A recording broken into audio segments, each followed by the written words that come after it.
हाय दोस्तों, welcome to back my channel. मैं आप लोगों के लिए आज एक न्यू स्टोरी लेकर आई हूँ जिसका ये पहला भाग है। आई होप कि आपको स्टोरी पसंद आए। तो हम बिना देरी के स्टोरी स्टार्ट करते हैं। एक बड़ा सा घर जो दुल्हन की तरह सजा हुआ था, देखकर ही लग रहा था किसी की शादी है। हर चीज़ बेहद कीमती मालूम हो रही थी। आसपास जो मेहमान थे वो भी उस चकाचौंध को देखकर हैरान थे। वहीं मंडप पर बैठी लाल जोड़े में सजी सवरी दुल्हन जो बेहद ही मासूम और प्यारी लग रही थी, उस भीड़ में खुद को असहज करने की कोशिश कर रही थी। चेहरे पर कुछ भाव बन और बिगड़ रहे थे, लेकिन खुद को संयमित किए वो वहाँ बैठी थी। गेहुआ रंग, छोटा सा गोल चेहरा, काली गहरी आंखें, पतले होंठ जिन पर सुर्ख लाल रंग की लिपस्टिक लगी थी और वह उसके उस रूप को बेहद निखार रही थी। नाक में बड़ी सी नथ, माथे पर पट्टी, बिंदी, आंखों में काजल, कान में झुमके और हाथों में भरी हुई चूड़ियाँ। वो पूरी सोलह श्रृंगार में सर धरकर बैठी थी और उसका वो बेहद रूप बेहद ही मनमोहक लग रहा था। वहीं उसके पास बैठा दूल्हा, जिसके चेहरे पर भी कोई भाव नहीं था। उसका रंग भी हल्का सांवला, हल्की दाढ़ी, मुझे उसके कान के पास मौजूद एक छोटा सा तिल, मानो उसकी नज़र उतारने के लिए वो वहाँ पहले से मौजूद हो। देखने में वह काफ़ी अट्रैक्टिव था। कोई अगर एक बार देखे तो दोबारा देखने को दिल जरूर मचले। मैरून और गोल्डन कलर की शेरवानी पहने, गले में दुपट्टा और कंठमाला, माथे पर साफा ओढ़े, वो भी किसी राजा से कम नहीं लग रहा था। चेहरे पर एक अलग सा तेज। यह उन दोनों की जिंदगी का सबसे महत्वपूर्ण दिन था, लेकिन एक अजीब सी कश्मकश बनी थी दोनों में। चाह कर भी उन दोनों के चेहरे पर वह खुशी देखने नहीं मिल रही थी। मंत्रोच्चारण के साथ जयमाला हुई और एक बार फिर दोनों अपनी अपनी जगह बैठ चुके थे। घर के सदस्यों के चेहरे पर तनातनी के भाव देखे जा सकते थे, लेकिन वह दोनों फिर भी खुद को संयमित किए मंडप पर बैठे थे। पंडित जी ने एक एक कर सारी विधियां करवाई कन्या देने के लिए। जब दुल्हन के पिता को बुलाया गया तो वो नहीं आए, लेकिन कन्यादान किसी को तो करना था और ये रस्म निभाई। दूल्हे के भाई ने फेरे होने लगे और पंडित जी ने फेरों के साथ साथ वचन सुनाते हुए उन दोनों की स्वीकृति लेते गए। एक एक कर दोनों 6 वचन स्वीकार किए और पंडित जी ने आखिरी और 7वां वचन पढ़ते हुए कहा, 7वें वचन में कन्या वर से मांगती है कि आप प्रत्येक पराई स्त्री जो आपसे उम्र में बड़ी हो उसको माता और छोटी को पुत्री और हम उम्र स्त्री को अपनी बहन समान समझेंगे और पति पत्नी के आपसी प्रेम के मध्य अन्य किसी को भागीदार नहीं बनाएंगे। यदि आप यह वचन स्वीकार करते हैं तो मैं आपके वांग भाग में आना स्वीकार करती हूँ। क्या आपको ये स्वीकार है?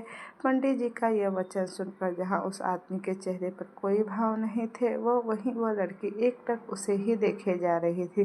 कुछ पल बीते और वह आदमी अपनी आवाज़ में बोला, स्वीकार है। उसके इतना कहते ही उस लड़की ने अपनी आंखें बंद कर दी। पंडित जी ने उन दोनों को देखा और बोले, अब सिंदूर दान कीजिए। उस लड़के ने सिंदूर की डिब्बी उठाई और चांदी के सिक्के पर सिंदूर लेकर उसकी मांग भरने को हुआ कि उस लड़की ने उसका हाथ पकड़ लिया। सब उसे देख हैरान थे। वहीं वह लड़का भी उसे एकटक देखे जा रहा था। उस लड़की ने उसे देखते हुए कहा, यह सिंदूर मेरी मांग में तभी भरिएगा जब आपके लिए ये सिंदूर, ये रिश्ता कुछ मायने रखता हो। उस लड़की की गहरी सी आंखों में देखा। उनकी शादी जिस भी परिस्थिति में हो रही थी, लेकिन हो तो रही थी। उसने भी एक गहरी सांस लिया, बोला, फ्रॉम नाउ ऑन, आज से इस पल से मेरे लिए अगर कुछ सबसे पहले और सबसे ज़्यादा मायने होगा तो वह तुम होगी। यह रिश्ता और हमारा रिश्ता होगा और तब तक जब तक मौत हमें अलग नहीं करती, मैं हमेशा के लिए सिर्फ और सिर्फ तुम्हारा बनकर रहूँगा और यह अध्याय राणा का वादा है तुमसे। यह बोलकर उसने उसकी मांग में अपने नाक का सिंदूर सजा दिया। उस लड़के ने अपनी आंखें एक पल के लिए सुकून से बंद कर ली। हल्का सा सिंदूर उसकी नाक पर गिरा तो उसने अपनी आंखें खोल अध्याय को देखा, जो कि उसे ही देख रहा था। दोनों के मन में कुछ भाव थे। ये शादी कैसे हो रही थी, यह वहाँ मौजूद हर शख्स जानता था। किसी के मन में गुस्सा था, किसी के चेहरे पर अजीब से भाव थे तो किसी के चेहरे पर कोई भाव ही नहीं थे। अध्याय ने उस लड़की का हाथ पकड़ा और उसे देख बोला, एक वचन मैं तुम्हें और देता हूँ, तुम आज से तनिष्ठा अध्याय राणा हो। अध्याय की हर चीज़ पर तुम्हारा उतना ही हक होगा जितना कि मेरा है। जो बीत गया वह बीत चुका, वह हमारे बीच कभी नहीं आएगा। ये रिश्ता हमारा है, भले कैसे भी ये जुड़ा हो, इसे निभाना भी हमें ही है। उम्मीद करूँगा कि तुम साथ जरूर दोगी। तनिष्ठा ने धीरे से अपनी गर्दन हाँ में हिला दी। अध्याय ने अपनी गर्दन हिलाई और दोनों उठ खड़े हुए और अपने बड़ों की तरफ आशीर्वाद लेने चले गए। अध्याय ने जाकर पहले अपनी माँ के छुए तो उन्होंने बड़े प्यार से तनिष्ठा और अध्याय के सिर पर हाथ रखते हुए उन्हें आशीर्वाद दिया। वहीं अध्याय के पिताजी भी आशीर्वाद के मामले में पीछे नहीं रहे, लेकिन जब तनिष्ठा के परिवार की बारी आई तो तनिष्ठा ने अपने पिता की ओर अपने कदम पीछे खींच लिया और वो गुस्से से बोले, ये लड़की मेरी बेटी नहीं, इसने अपनी बड़ी बहन की खुशियाँ तबाह कर दी। अरे इसने अपने होने वाले जीजा से ही शादी कर ली और एक बार भी अपनी बहन के बारे में नहीं सोचा। आज से मेरी सिर्फ एक ही बेटी है, वह सिर्फ और सिर्फ प्रकृति है मेरे लिए। तनिष्ठा अब मर चुकी है। उसकी बात सुन सब हैरान थे, वहीं तनिष्ठा और भी ज़्यादा हैरान थी। वो उसके पिता थे, वह ऐसा कैसे कर सकते थे। उसकी आंखों में आंसू उतर आया और इसके पहले वो आंसू लुढ़क कर उसके गालों पर आता। तब तक अध्याय ने उसके पिता से कहा, आपकी बेटी ने अपनी खुशियों को खुद तबाह किया है। अरे उसने अपने साथ साथ मेरी खुशियाँ भी तबाह कर दी और आप यहाँ पर शोक मना रहे हैं। आप जानते नहीं हैं कि आप क्या कर रहे हैं। एक दिन ज़रूर पछताएंगे आप। मेरे शब्दों को याद रखिएगा मिस्टर अश्विन सिसोदिया। जिस बेटी को आप दुत्कार रहे हैं, एक दिन आपके लिए किए पर पछतावा होगा। यह बोल उसने तनिष्ठा का हाथ पकड़ लिया। तनिष्ठा ने भरी हुई आंखों से उसे देखा कि अध्याय उसे लेकर बाहर की तरफ बढ़ गया। वह भी बाहर निकल ही रहा था कि पीछे से एक आवाज़ आई, मेरी जान को संभाल कर तो रखोगे ना। अध्याय के कदम एकदम से ठहर गए। अध्याय और तनिष्ठा दोनों ही पीछे घूमे तो वहाँ लगभग तनिष्ठा के ही उम्र का लड़का खड़ा था। उसके नए नक्श भी उसी की तरह मेल खा रहे थे। वह लड़का चलकर उन दोनों के पास आया और अध्याय को देखकर बोला, मेरी जान का ख्याल रखोगे ना आप। अध्याय ने एक गहरी सांस लेकर खुद के गुस्से को थोड़ा शांत किया कि तनिष्ठा ने उसे पुकारा, आयु। आयु ने भी उसे देखा और उसके गले से लगकर बोला, जा रही है ना मुझे छोड़कर। हम तो जुड़वा है ना, और तुम मुझे छोड़कर कैसे जा सकती हो। हम तो एक ही दिन पैदा हुए थे ना यार, तो हम अलग कैसे हो सकते हैं। ये कहते हुए उसका गला भर आया और उसकी आंखों में नमी उतर आई। तनिष्ठा ने प्यार से उसके सर को प्यार से सहलाया और बोली, कौन सा मैं तुझसे मीलों दूर जा रही हूँ, यहीं बगल में तो घर है मेरा, जब मन हो तब आ जाना। आयु उससे अलग हुआ और उसके हाथों को पकड़कर चूमते हुए बोला, तू नहीं आएगी। तनिष्ठा ने एक नज़र अश्विन जी की तरफ देखा जो उसकी तरफ से नज़रें फेर कर खड़े थे। तनिष्ठा हल्के दर्द के साथ मुस्कुराकर बोली, तू आ जाना ना मेरे पास। वैसे भी तू मुझसे पूरे 15 मिनट छोटा है और मैं तुझसे 15 मिनट बड़ी हूँ। तुझे मेरी बात माननी चाहिए ना। ये सुनकर आयु ने मुंह बनाकर कहा, आज भी अपने 15 मिनट होने की बड़ी धौंस जमा रही है। तनिष्ठा ने प्यार से उसके माथे को चूम लिया और बोली, चलती हूँ यार, ख्याल रखना अपना। आयु ने धीरे से हाँ में गर्दन हिला दी। तनिष्ठा ने एक नज़र उस पूरे घर पर डाली और एक नज़र एक कोने पर रुक गई जहाँ उसकी माँ खड़ी थी, आंखों में आंसू लिए।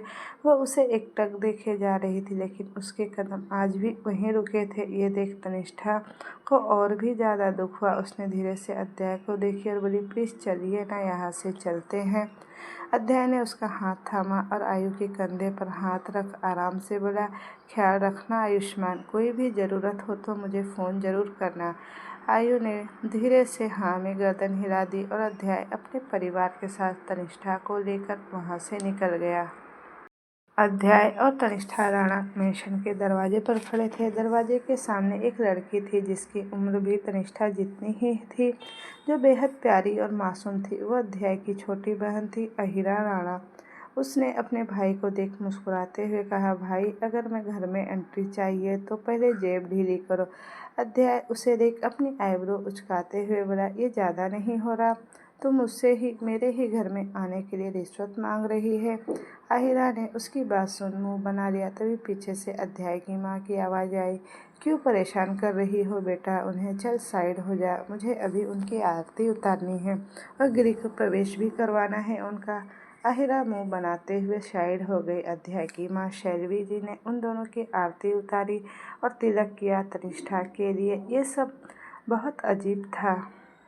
उसे इतने अटेंशन की आदत नहीं थी। शैलवी जी ने प्रतिष्ठा के सामने चावल का कलश रखा और बोली, इसे पहले घिराकर घर में प्रवेश करो। तनिष्ठा ने उनके कहे अनुसार किया।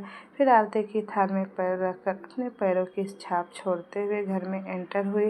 तभी अध्याय का छोटा भाई गर्व बोला, भाई आप खड़े खड़े देख क्या रहे हो, उठाओ भाभी को और ले आओ अंदर अपने साथ। उसने उस दो नॉट एंटर वाले रूम में उसकी बात सुनकर जहाँ सब हंस पड़े, वहीं अध्याय गर्व को घूर कर देख रहा था और तनिष्ठा झेप कर अपनी नजरें चुरा गई।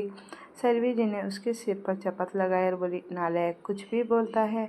गर्व ने अपना मुंह बनाकर कहा, भाई के अलावा आपको सब नालायक ही लगते हैं। अध्याय ने अपनी पॉकेट से एक हॉल में ही न्यूली लॉन्च हुआ स्मार्टफोन निकाला और उसकी तरफ उछालते हुए बोला, अब अपना मुंह बंद रख। गर्व ने भी लपकते हुए दांत दिखाकर जल्दी से उस मोबाइल को पकड़ लिया और कहा, मैंने कुछ नहीं कहा। सब एक बार फिर से हंस पड़े। तनिष्ठा बड़ी बारीकी से सब कुछ एकटक देख रही थी। ये परिवार, ये लोग उसके लिए सब नए थे, तो जाहिर था कुछ वक्त लगेगा उसे सब कुछ समझने में और सबके साथ घुलने मिलने में। अध्याय ने अपना कार्ड आहिरा को देते हुए कहा, चाहे जितनी शॉपिंग करना, कोई रोक टोक नहीं है। आहिरा खुश हो गई। शैलवी जी ने उन दोनों को कमरे में जाने को कहा। वो उनके लिए खाना भी वहीं भिजवाने वाली थी। वो आगे बढ़ा ही था कि गर्व फिर से बोल पड़ा, भाई उठा लो ना भाभी को प्लीज़, वो इस भारी भरकम लेहले में कैसे चढ़ेगी ऊपर। अध्याय ने उसे फिर से घूर कर देखा। फिर एक नज़र तनिष्ठा पर गई। वो कुछ थकी थकी लग रही थी। अध्याय ने अब जाकर उसे अपनी बाहों में उठा लिया। तनिष्ठा ने चौंक कर उसके कंधे को पकड़ लिया। वहीं गर्व और आहिरा उन दोनों को देख सीटी बजाने लगे, लेकिन अब अध्याय ने उन पर कोई ध्यान नहीं दिया। वो उसे लेकर अपने कमरे की ओर बढ़ चुका था। वो उसे लेकर कमरे में आया और उसने धीरे से उसे बेड पर बैठाया और उसे देखते हुए बोला, बी कंफर्टेबल। तनिष्ठा ने उसे देखा तो वो उसके पास बैठते हुए उसके हाथों को प्यार से थाम उन्हें चूमते हुए बोला, welcome into my life mister Tanishtha. अध्याय राणा। तनिष्ठा उसे एकटक देखने लगी तो अध्याय आगे बोला, हम पहली बार मिले और यह सब हो गया। हमारी पहली टकरार ने हमें एक दूसरे के साथ बांध दिया और इस कदर बांध दिया कि 7 जन्मों के लिए हम बंध गए। टू बी ऑनेस्ट, मेरे दिल में तुम्हारे लिए ऐसी कोई भावना नहीं रही है। यह बात तुम भी अच्छे से जानती हो ना, तुम्हारे दिल में मेरे लिए कोई फीलिंग्स होगी। हम कभी मिले ही नहीं, लेकिन अब मिल चुके हैं और इस तरह मिल चुके हैं कि अलग होने का कोई रास्ता ही नहीं है। मैं पूरी ज़िंदगी के लिए तुम्हारा हूँ और हमेशा तुम्हारा ही रहूँगा और तुम्हारे लिए खड़ा भी रहूँगा। हम इस दोस्ती से बढ़कर आगे मान सकते हैं, लेकिन प्यार मैं नहीं कह सकता। लेकिन मेरी लॉयल्टी सिर्फ तुम्हारे लिए होगी। मेरी ज़िंदगी में तुम आ चुकी हो और हमेशा तुम ही रहोगी, ये मेरा वादा है। तनिष्का एकटक उसे देख रही थी। किसी में इतने अपनेपन से उससे पहली बार बात की थी। वो बस हल्के से मुस्कुरा दी। तनिष्ठा ने अब एक नज़र पूरे कमरे पर डाली। पूरा कमरा बेहद खूबसूरती सजाया गया था। बेड पर गुलाबी रंग के रोज लाइट सजी थी। पूरे बेडशीट पर रोज पेटल्स बिखरी हुई थी। सेंटेड कैंडल से खुशबू से कमरा महक रहा था। छोटी छोटी फेरी लाइट से रोशनी पूरे बेड पर फैली हुई थी। तनिष्ठा ने जब वो सब देखा तो अचानक ही उसकी धड़कनें बढ़ सी गईं। थोड़ी देर ही हुई थी कि किसी ने दरवाज़ा नॉक किया। अध्याय ने दरवाज़ा खोला तो सामने से आहिरा आई और उसने उन दोनों को वो ट्रे पकड़ाई जिसमें उन दोनों के लिए खाना था और 2 ग्लास दूध थे। अध्याय ने वो लिया और लाकर अंदर टेबल पर रखा। उसने अब तनिष्ठा को देखा और उसे पुकारते हुए कहा, तानी खाना खा लो। तनिष्ठा ने चौंक कर उसे देखा। उसे सब तनिष्ठा ही बुलाते थे। किसी के मुंह से अपने लिए कोई निकनेम सुनना उसके लिए बहुत नया था और अध्याय भी जाने अनजाने ही उसे ये बोल गया, जिसका एहसास उसे भी नहीं हुआ। खैर, तनिष्ठा ने उसे कुछ नहीं कहा। वो आकर काउच पर बैठी और दोनों ने अपना खाना खत्म किया। अध्याय उससे कुछ हल्की फुल्की बातें कर रहा था, जिसका वो जवाब हाँ हूँ में दे रही थी। अध्याय की नज़र खाना खाते हुए उसकी हरकत पर थी, जैसे वो सब्जी से मटर और टमाटर निकालकर एक ओर किए जा रही थी। वो उसकी बचकानी हरकतें पर मन ही मन मुस्कुरा रहा था। तनिष्ठा ने थोड़ा बहुत ही कुछ खाया और बोली, बस अब मेरा हो गया। अध्याय ने उसकी प्लेट देखी और मटर और टमाटर एक ओर किए हुए थे उसे देखा। बाकी उसने कुछ भी वेस्ट नहीं किया था। अध्याय ने एक दूध का ग्लास उसकी ओर बढ़ाया और बोला, ये फिनिश करो, बाद में चेंज कर लो। तनिष्ठा ने एक पल के लिए बुरा सा मुंह बनाया, लेकिन अगले ही पल उसे याद आया कि उसकी ज़िंदगी में अब सब कुछ बदल चुका है। उसने चुपचाप ग्लास उठाया और आंखें बंद करके एक सांस में सारा दूध पी गई। फिर उठकर मिरर के सामने जाकर बैठी। अध्याय ने खाना खाकर प्लेट्स एक ओर रखा और जल्दी से चेंज करके आ गया। उसने ब्लैक कलर की वेस्ट और लोअर पहना था, जिसमें वो काफ़ी अट्रैक्टिव लग रहा था। उसकी कसी हुई बॉडी, उसके बाइसेप्स और ट्राइसेप्स, सब कुछ परफेक्ट था। तनिष्का ने आईने से उसे देखा तो उसकी नज़रें उस पर ही ठहर सी गई। अध्याय आकर अब बेड पर बैठा और फ़ोन में लग गया। तनिष्ठा को अब बेचैनी सी होने लगी थी। उसे लगा कि शायद इन भारी भरकम गहनों की वजह से ऐसा हो रहा है, इसलिए उसने अपने गहने उतारने शुरू किए। तनिष्ठा अपने गहने उतार रही थी, वहीं अध्याय की नज़र उस पर गई तो वो भी उसे देखने लगा। कुछ अलग था उसमें जो उसे सबसे अलग बनाता था और अध्याय को वहीं उसकी तरफ अट्रैक्ट कर रहा था। अध्याय उठा और उसके पास जाकर उसके ठीक पीछे खड़ा हो गया। तनिष्का ने आईने से उसे देखा। वह उसे देखकर उठ खड़ी हुई तो अध्याय ने उसे कंधों से पकड़ अपने एक हाथ से उसका जूड़ा खोल दिया। उसके लंबे बाल तनिष्का की पीठ पर बिखर गए। उसने धीरे से उसके बालों को एक ओर किया, उसकी गर्दन पर हल्के से किस कर लिया। तनिष्का ने कस के अपनी मुट्ठियां बांध ली। अध्याय ने उसे अपनी तरफ पलटा और उसका हाथ पकड़ अपनी तरफ खींच लिया और तनिष्ठा उसकी बाहों में जा गिरी। उसने अध्याय के सीने पर अपना हाथ रखा और उसकी धड़कनें एकदम से बढ़ गईं कि तनिष्का की भी धड़कनें अब बढ़ने लगी। अध्याय ने धीरे से उसकी कमर पर अपना हाथ लपेटते हुए कहा, चलो इस रिश्ते की प्यार भरी शुरुआत करते हैं। हम खुद को तुम्हारे नाम करते हैं, तुम थाम कर रखना हमें ताउम्र। हम अपना सब कुछ तुम पर कुर्बान करते हैं। तनिष्का उसकी कही लाइन सुनकर हैरानी से उसने देखने लगी। अध्याय की आंखों में एक अलग सी कशिश नजर आ रही थी। अध्याय ने धीरे धीरे कर एक कर उसके शरीर से उन भारी गहने को आज़ाद करना शुरू कर दिया। तनिष्ठा तो कुछ बोल ही नहीं पा रही थी। उसकी नज़रें बस अध्याय के चेहरे और उसकी आंखों पर थी, जिसमें कहीं कोई छल नहीं था। अचानक ही तनिष्ठा ने उसे हक कर लिया। वह हैरान था, लेकिन तनिष्का अब थक चुकी थी, सबके होते हुए भी अकेले रह रहकर। अब उसे कोई चाहिए था जो उसे समझे, उसे प्यार करे। शायद इसलिए अध्याय उसकी ज़िंदगी में आया था। अध्याय ने भी उसे अपनी बाहों में कसकर समेट लिया और फिर उसे गोद में उठाकर बेड पर ले आया। उसने धीरे से तनिष्का को बेड पर लिटाया कि तनिष्का झट से पलट गई। अध्याय उसके पास बैठा। उसकी नज़र उसकी कमर के तिल पर गई, जो बेहद खूबसूरत लग रहा था और अध्याय को अपना कंट्रोल खोने पर मजबूर कर रहा था। उसने धीरे से झुककर तनिष्का की गोरी कमर पर मौजूद उस तिल को हल्के से चूम लिया। वो खुद में ही सिमट गई कि अध्याय ने हाथ उसे अपने ब्लाउज की डोरी पर महसूस हुए और अगले ही पल उसने वो डोरी झट से खींच दी। तनिष्का झट से पलटकर सीधी हो गई। अध्याय ने उसे कमर से पकड़ा और अपने नीचे किया। उसके चेहरे को एक टक देखने लगा। तनिष्का ने उसे देखा। उसकी आंखें कुछ लाल थी, मानो उसने कुछ नशा किया हो। ये अध्याय ने भी महसूस किया था। उसे भी लग रहा था मानो उसने कोई नशा किया हो, लेकिन उसे ये नशा हुआ कैसे, उसे अभी कुछ समझ नहीं आ रहा था। अध्याय ने उसके चेहरे की तरफ झुकते हुए धीरे से कहा, आई एम सॉरी। यह बोल उसने उसके होठ तनिष्का के होठों पर रख दिए। शायद वह जानता था कि इसके बाद खुद को रोकना उसके लिए बहुत मुश्किल होगा। तनिष्का ने भी अपनी आंखें बंद कर ली और दोनों एक दूसरे के किस में खोने लगे। अध्याय के हाथ उसकी पूरी बॉडी को एक्सप्लोर कर रहे थे। वहीं तनिष्का के हाथ कभी अध्याय के बालों में घूम रहे थे तो कभी उसकी मजबूत पीठ पर। थोड़ी देर में अध्याय ने महसूस किया कि वह सांस नहीं ले पा रही। उसने हल्के से उसके होठों को अपनी पकड़ से रिहा किया और उसकी गर्दन पर अपने होठ रख दिए। तनिष्का जो अब सांस लेने की कोशिश कर रही थी, एक बार फिर से उसकी सांसें अटक चुकी थी। दोनों की धड़कनें और सांसें बढ़ी हुई थी। कमरे का माहौल कुछ गर्म सा हो चुका था। वहीं उन दोनों के शरीर की तपन भी धीरे धीरे बढ़ने लगी थी। अध्याय ने उसकी कमर में लगा दुपट्टा खींचा और उसके कंधे से हटाया और एक और फेंक दिया। तनिष्का बस उसे देख रही थी।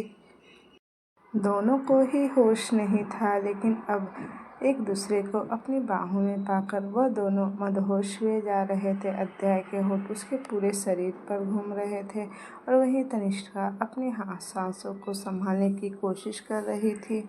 अध्याय उससे हल्का सा अलग हुआ और उसने एक झटके से अपनी वेस्ट उतारी और तनिष्का के हाथों की उंगलियों में अपनी उंगलियों के साथ फंसाकर एक बार फिर से वह उसके होठों से अपने होठ जोड़ चुका था। जैसे जैसे उसने उसके होठों को चूमा था, उसके हाथ दुगनी गति से उसके शरीर पर चल रहे थे। उसने तनिष्का के होठों को छोड़ उसके माथे को चूमा और फिर धीरे से खुद को संभालते हुए उसके माथे से अपना माथा जोड़कर बोला, फ्रॉम नाउ ऑन, और तुम्हारे अलावा कोई नहीं। यह बोल उसने एक पल के लिए तनिष्का की आंखों में देखा। उसकी आंखों में कुछ नमी उतर आई। अध्याय ने बारी बारी से उसकी आंखों को चूम लिया। एक बार फिर से दोनों के होठ मिल चुके थे।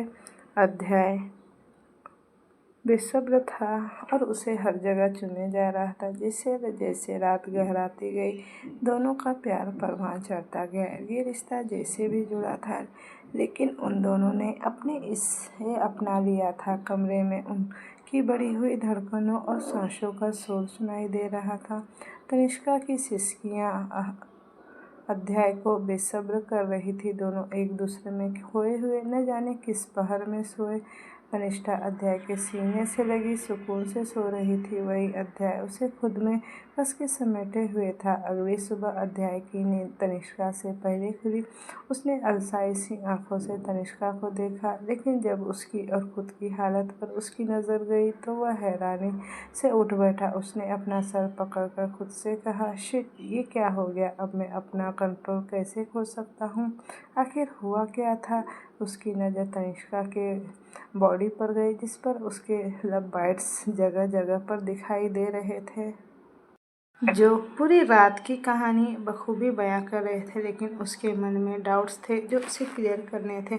उसका सर अब दर्द से फटा जा रहा था। वो जल्दी से उठा, उसने अपने कपड़े पहने, उसने अलमारी से अपनी टी शर्ट निकाल कर तनिष्का को भी पहना दी और उसे ठीक से ब्लैंकेट ओढ़ाकर उसका सिर सहलाया। उसके चेहरे पर वही मासूमियत अब भी बरकरार थी। उसका मन हुआ कि उसे वो किस करे, लेकिन खुद को रोकते हुए वो उसके माथे को चूम लिया और वहाँ से उठकर सीधे कमरे से बाहर निकल गया और हॉल में आकर लगभग चिल्लाते हुए आवाज़ लगाई, माँ माँ, कहाँ हैं आप? उसकी आवाज़ सुन शैलवी जी, जो किचन में थी, वो तुरंत बाहर आए और उसे इस तरह चिल्लाते देख बोली, सुबह सुबह ये क्यों चिल्ला रहे हो? क्या हुआ है? अध्याय ने उन्हें देखा और बोला, रात को खाना किसने दिया था? शैलवी जी उसे देखने लगी, फिर बोली, वह तो आहिरा लेकर गई थी, उसी ने सर्व किया था। अध्याय ने अपनी आंखें मींच ली और इस बार जोर से चिल्लाते हुए आहिरा को पुकारा। अगले ही पल उसके चिल्लाने से आहिरा के साथ साथ गर्व भी वहाँ मौजूद था। अध्याय ने आहिरा को घूरते हुए कहा, क्या मिलाया था तुमने कल रात खाने में? आहिरा उसकी बात सुनकर चौंक गई और हड़बड़ा कर बोली, मैंने क्या मिलाया? मैंने कुछ भी नहीं मिलाया। अध्याय ने उसी तरह कहा, झूठ मत बोलो आहिरा, तुम जानती हो तुम मुझसे झूठ से सख्त नफरत है। सच सच बताओ, क्या किया और क्यों किया? सब आहिरा को ही देख रहे थे। आहिरा ने अपनी नज़रें झुका ली और डरते हुए धीरे से बोली, वो भाई, मैंने दूध में ना नशे की गोलियां मिलाई थी। अध्याय ने अपने दांत भींचते हुए अपने गुस्से को काबू किया और बोला, और तुमने ऐसा क्यों किया? आहिरा ने फिर जवाब दिया, ताकि भाभी को अजीब ना लगे। उस हिसाब से वो कंफर्टेबल नहीं होते ना आप।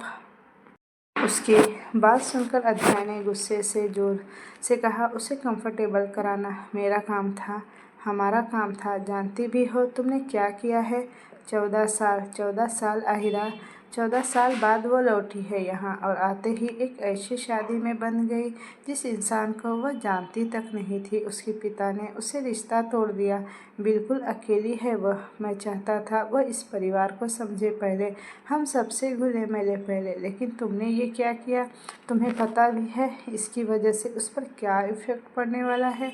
और कैसे समझाऊं मैं तुम्हें? मेरी समझ से बाहर है। सोच कर देखो, तुम खुद भी बड़ी हो ना उम्र में उससे। वो 12 साल की है महज, मैं 7 साल बड़ा हूँ उससे। अब ऐसे में तुम 12 साल की उम्र में उससे 28 साल की समझदारी वाली बात कैसे कर सकती हो?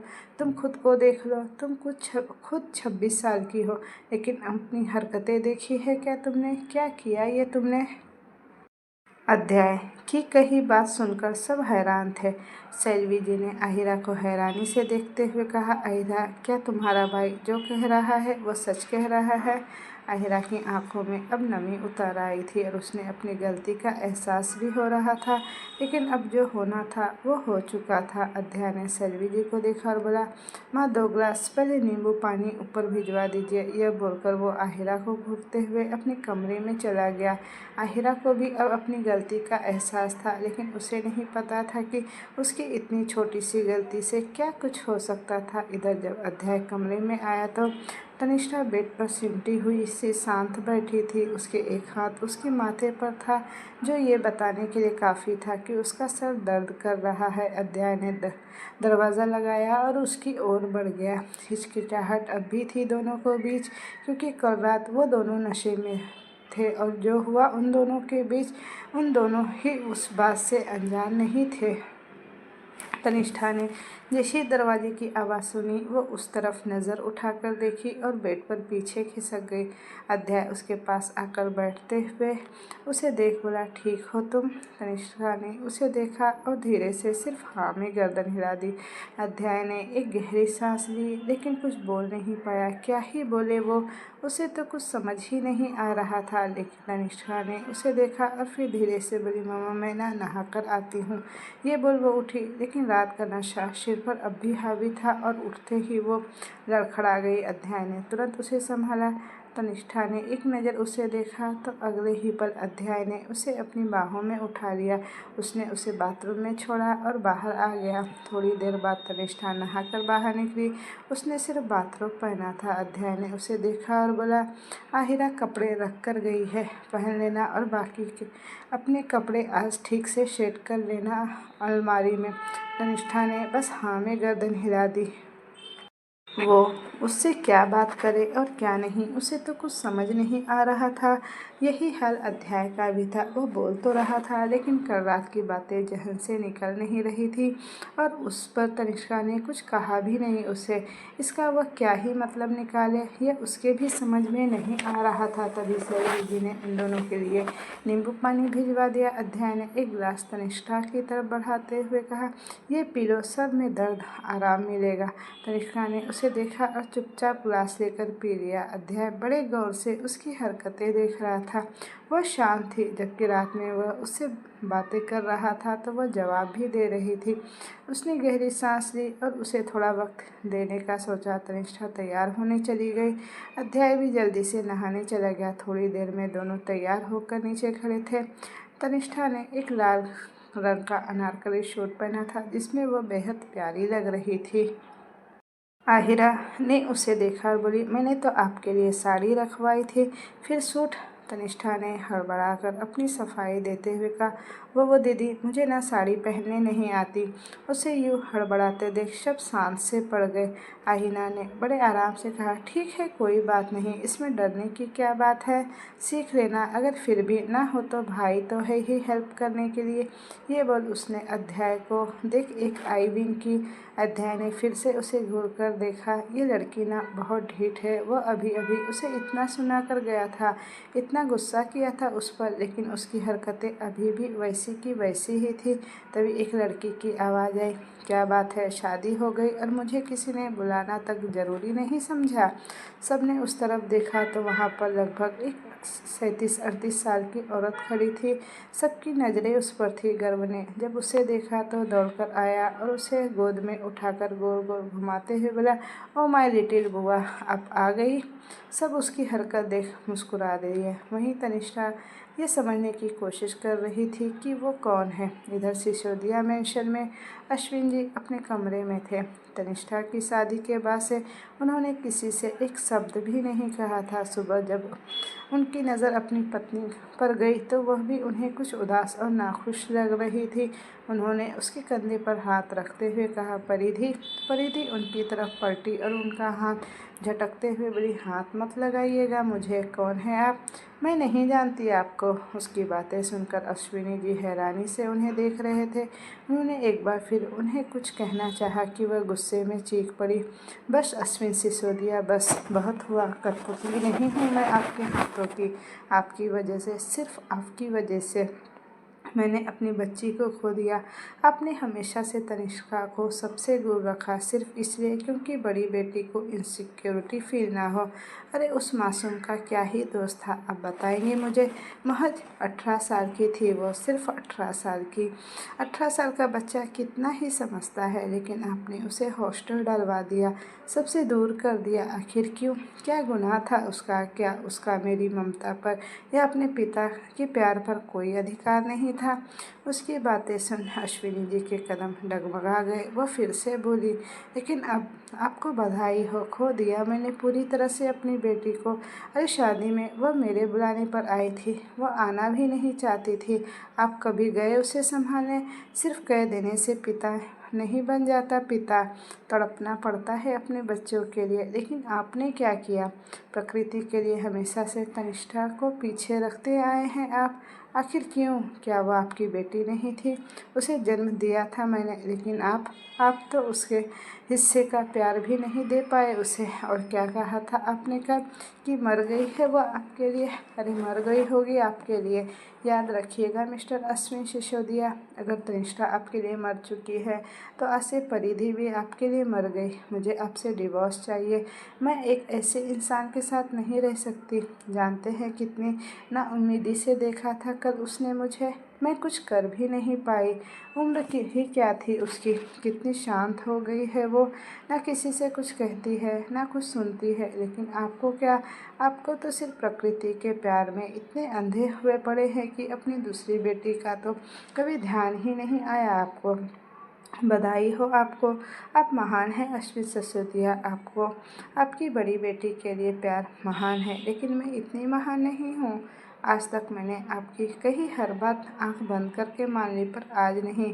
आज तनिष्ठा मेरी बेटी है, वह सिर्फ हमेशा से सिर्फ और सिर्फ मेरी ही बेटी रहेगी। आज से आपका उस पर कोई अधिकार नहीं है और ना ही मुझ पर। परिधि, बात तो सुनिए मेरी। अश्विन जी ने कोशिश की, लेकिन परिधि जी ने अपना हाथ दिखाकर उन्हें रोकते हुए कहा, बस जिंदगी भर सुनती आई हूँ आपकी, अब और हिम्मत नहीं है। ये बोलकर वह गुस्से से कमरे से निकल गई और अश्विन जी वहीं धम से बेड पर बैठ गए। उन्हें समझ नहीं आया क्या वह इतना गलत कर गए थे कि आज उनकी पत्नी भी उनके साथ नहीं थी। लेकिन तनिष्ठा ने जो किया वह उसे नकार भी नहीं पा रहे थे। उसकी वजह से प्रकृति जा चुकी थी, लेकिन ऐसा भी क्या हुआ था उस दिन, यह बात अभी भी एक राज बनी हुई है। राणा मैंशन में गर्व ने उस लड़की को नीचे उतारा तो वो उसके गाल पर प्यार से चपत लगाते हुए बोली, पागल, क्या करते हो? गर्व ने मुंह बना लिया। सेल्वी जी ने उसे देख कहा, मुझे नहीं पता था कि तुम आने वाली हो बानी। बानी ने उसे देखा और बोली, हाँ भाभी, जब आप अपने बेटे की शादी शादी से सरप्राइज़ दिया तो मेरा भी काम बनता है ना आप सबको सरप्राइज़ देना। झूठ मत बोलिए बुआ, मैंने आपको पहले ही बताया था। अध्याय ने शांत सी आवाज़ में कहा। बानी ने मुंह बनाया और बोली, क्या हुआ बुआ? Don't call me dad. मैं बुढ़ी बुढ़ी से फील होता है मुझे। तुम मुझे देखो यार, मैं तुमसे सिर्फ 10 साल बड़ी हूँ और तुम मुझे इतना बड़ा बना रहे हो कि मुझे बुढ़ा सा फील होने लगा है। कौन से एंगल से मैं तुम्हें बुआ जी टाइप लग रही हूँ? तनिष्ठा ने उनकी बात सुन उसे ऊपर से नीचे तक देखा। उसकी बात तो सही थी, वह किसी भी एंगल से इतनी बड़ी नहीं लग रही थी। उसने अभी एक knee length one piece dress पहनी थी और उसका फिगर भी काफ़ी मेंटेन था। अध्याय ने उसे देख साफ तौर पर कहा, तो क्या हुआ? आप अगर उम्र में बड़ी नहीं है तो आप मेरे पापा की बहन ही ना और मेरी बुआ। बानी ने उसकी बात सुन मुंह बना लिया। वह जानती थी इस आदमी से वह बातों में नहीं जीत पाएगी। उसकी बातों का रुख बदलते हुए कहा, जस्ट शट अप यार, मुझे तुमसे बात ही नहीं करनी। अध्याय, मुझे तो हमारे घर के नए सदस्य से मिलना है। यह बोलकर वो सीधे तनिष्ठा की तरफ बढ़ गई और उसके पास जाकर उसे देखते हुए प्यार से बोली, लड़की तो चांद का टुकड़ा लाए हो तुम अध्याय, लेकिन यह वो लड़की नहीं है जिसकी फ़ोटो तुमने भेजी थी मुझे। उसकी यह बात सुन तनिष्ठा के चेहरे पर कुछ अजीब से भाव उभर आए, जिन्हें अध्याय ने नोटिस किया और उसने अपनी बुआ को घूरकर देखा। बानी ने जल्दी से बात को संभाली और बोली, वैसे नाम क्या है इसका?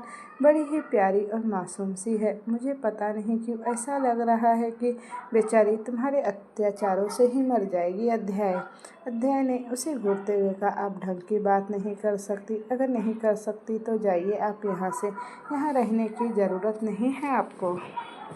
बानी ने उसे देखा और ड्रामा करते हुए कहा, हे बराम, देखो भाभी, आपका बेटा कितना निर्लज हो गया, अपनी बुआ को ही घर से निकाल रहा है। उसका ड्रामा देख अहिरा और गर्व जोर जोर से हंसने लगे। वही सेल्वी जी ने अपना माथा पीट लिया और बोली, तुम दोनों अब अपना अपना देख लो और जब हो जाए तो ब्रेकफास्ट के लिए आ जाना। यह बोल उन्होंने बाकी सबको ब्रेकफास्ट के लिए चलने को कहा। बानी तो सबसे आगे भागते हुए बोली, अरे अरे, मुझे भूख लगी है। ये कोई बात हुई भला? मैं इतनी लंबी ट्रैवलिंग करके आई हूँ और आप है कि सबको खिला रही हैं, सिर्फ मुझे छोड़ के। दिस इज़ नॉट फेयर भाभी। यह बोल वो सबसे पहले डाइनिंग टेबल पर जा बैठी। अध्याय उसकी हरकत पर मुस्कुरा दिया। वह सब आकर बैठे। सेल्वी जी ने बटर और ब्रेड एक साथ एक दूध का ग्लास तनिष्ठा की तरफ बढ़ा दिया। अध्याय ने उसे देखा और बोला, दूध रहने दीजिए माँ, उसे दूध नहीं पसंद है। उसकी बात सुन तनिष्ठा जहाँ उसे देखने लगी, वहीं वानी को फिर से उसे छेड़ने का मौका मिल गया। उसने आहिरा और गर्व की तरफ एक इशारा किया और तीनों एक साथ एक ही सुर में कहा, ओहो, उसे दूध पसंद नहीं है। अध्याय ने उन तीनों को घूरा। वहीं बानी अध्याय को देख बोली, ओहो, किसी को किसी की पसंद नापसंद का बड़ा ख्याल है। तनिष्ठा शर्मा कर अब अपनी गर्दन झुका ली। वहीं अध्याय ने उन्हें पूरी तरह नज़रअंदाज किया। इसी तरह हंसी मजाक के बीच सबने ब्रेकफास्ट किया और अध्याय ऑफिस के लिए निकल गया। तनिष्ठा के पास अब करने को कुछ नहीं था, इसलिए वह चुपचाप अपने कमरे में चली गई। लेकिन उसे नहीं पता था कि उसका पति अपने भाई बहनों को यह ड्यूटी देकर गया है कि वह कैसे भी करके तनिष्ठा से दोस्ती करे और उसे सबके बीच रहने में सहज करे। और उसके भाई बहन के साथ बानी भी इस काम में लग चुकी थी। वह सब चाहते थे कि तनिष्ठा कुछ सहज हो जाए सबके साथ, और इसके लिए वह उसे तरह तरह की बातें कर रहे थे। तनिष्ठा को इन सब की आदत नहीं थी। हमेशा से वह अकेले ही तो रहती आई थी और उस पर से भी उसका स्वभाव काफ़ी शांत था। वह सिर्फ उतना ही बोलती थी जितना कि उसकी ज़रूरत हो। आधा दिन तो इन्हीं सब में निकला। आहिरा और बानी ने उसके कपड़ों को सेट करने में मदद की और फिर लंच के लिए सब बाहर आ गए। अध्याय भी अब घर आ गया था। वह कल से काफ़ी थका थका हुआ था। वैसे भी जो कुछ भी हुआ था शादी में, उसके बाद माइंड को अब थोड़ा रेस्ट भी चाहिए था। वह सबके साथ लंच करके उठा कि तभी किसी की आवाज़ आई, अध्याय यार, कहाँ है यार, चल बोतल खोलते हैं। यह बात सुन सब हैरानी से उस तरफ देखने लगे। वहीं अध्याय भी उस शख्स को घूर कर देख रहा था। उस शख्स ने जब सबको खुद को ऐसे घूरते देखा तो हड़बड़ा गया और जल्दी से आकर सोफे पर बैठते हुए बोला, अरे मैं तो कोल्ड ड्रिंक की बात कर रहा था। तो दोस्तों ये नई कहानी है, तो मुझे कमेंट करके बताइएगा कि आपको ये स्टोरी कैसी लग रही है। अगर आपको स्टोरी अच्छी लग रही है और आपको इसी तरह की स्टोरी चाहिए तो मेरे चैनल को लाइक शेयर सब्सक्राइब ज़रूर कीजिएगा। Thank you for watching, bye bye.